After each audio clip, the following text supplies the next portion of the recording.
قرآن میگه ولا تقربوا الزنا، به زنا نزدیک نشوید. نزدیکی به زنا چیست که نزدیک نشوید؟ چشم چرانی نکنید، فیلم های مبتذل محرک را تماشا نکنید. و این سبب میشه که انسان زنا میکنه. از سخن شروع میشه، بعدش دیدن است، بعدش شنیدن است، آهسته آهسته میرسی به اون گناه بزرگ حیاسوز و ایمانسوز به نام زنا که با زنا را یک مسلمان انجام میدهد. فقط چشم چرانی نکند. سوم، ترک یاد اون کسی که عاشقش شدی، این تبدیل بکن به یاد الله. اون اندازه‌ای که یاد این معشوق را میکنی. داستان اون قاری را گفته بودم که در هرات برای حفظ قرآن آمده بود از ترکمنستان. یادتان هست جوانان؟ آمده بود، عالمی میگوید من از دور تماشا میکردم که این جوان در یکی از مسجدهای هرات نشسته قرآن تلاوت میکند. هر چند دقیقه میبینم قرآن را بلند میکند و بوسه میکند به چشمان خود میماند. بسیار زیاد این کار را تکرار کرد. آخر من از جای خود بلند شدم، گفتم حتما اسراری نهفته است. آمدم نزدیکش، گفتم جوان چی کار میکنی؟ گفت حفظ قرآن میکنم. گفت از کجا هستی؟ از ترکمنستان آمدم. گفت من حالات عجیب است و مشاهده کردم. هر چند دقیقه یک بار قرآن رو بلند میکردی، بوسه میکنی، به چشم خود میمالی. گفت جناب مولانا داستان دارد. چه داستانی داره؟ گفت من عاشق شدم، به عشق مجازی گرفتار شدم، در یکی از پانتونها درس میخواندم، با دختر رابطه برقرار کردیم، رابطه های ما عمیق شد. اون نامه به من میفرستاد، من به اون نامه میفرستادم، این نامه ها تبادله میشد. هر وقتی که نامه اون معشوق من، اون عشق من به من میرسید، بازش میکردم، نامش را که میدیدم بوسه میکردم، به چشم خود میمالیدم. گفت از قضا الله میخواست من نجات پیدا کنم. الله میخواست این عشق مجازی را تبدیل به محبت واقعی خودش بگرداند. گفت اون دختر مرد. یک غم اندوه عجیب در من پیدا شد، ولی چیزی در درون من میگفت که الان به آرامش میرسی، الان به آرامش میرسی. گفت سبب شد من آمدم تصمیم گرفتم که بروم حافظ قرآن شدم. گفت وقتی قرآن رو برداشتم، باز کردم، شروع کردم به خواندن قرآن، هر جایی که نام الله می آید به یاد اون نامه ها می افتم.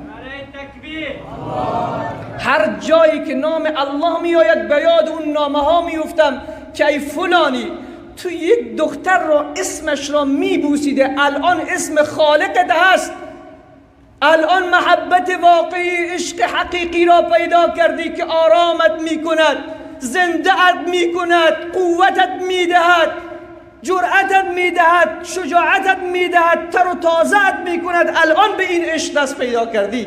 هر وقتی که نام الله را می بینم به نام الله را می بوسم. سبحان الله. عزیزان من، اونهایی که میخوان فرار بکنن، گفتم شماره دلیت کن، حذفش بکن، مسدودش بکن. شماره دوم تماس گرفت مسدود کن، شماره سوم تماس گرفت مسدود بکن. مثل یوسف هر دری که بروی بسته می شود نگران نباش، یک در باز است، بلند در الله باز است. ای گناه است که ما را نابود کرده. سبحان الله. این گناه هست که ما را تیره و تار کرده. هر گناه زنگی است، مولانا میگه در مرآت دل شود زین زنگ ها خار و خجل. چون زیادت گشت دل را تیرگی، نفس دون را بیش گردد خیرگی. بی خدایی سبب روز سیاه من و توست، تیرگی های دل از شام گناه من و توست. جز خدا کیست که در پرتو فضلش بخزیم، رحمتی اوست که هر لحظه پناه من و توست. حسن معشوق در آفاق جهان جلوگر است، زنگ در آینه قلب سیاه من و توست. نکته گویتم ای دوست بیندیش دمه، هوس ما دشمن ما، هوس گاه بگاه من و توست.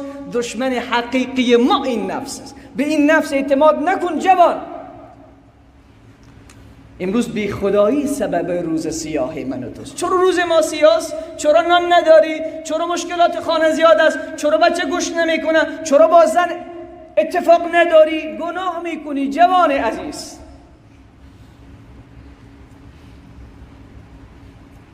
الله رب العزت و الجلال به ما و شما توفیق عمل نصیب بگردانه. امیدوار هستم که رب العزت و الجلال دست تک تک و فرد ما را بگیرد.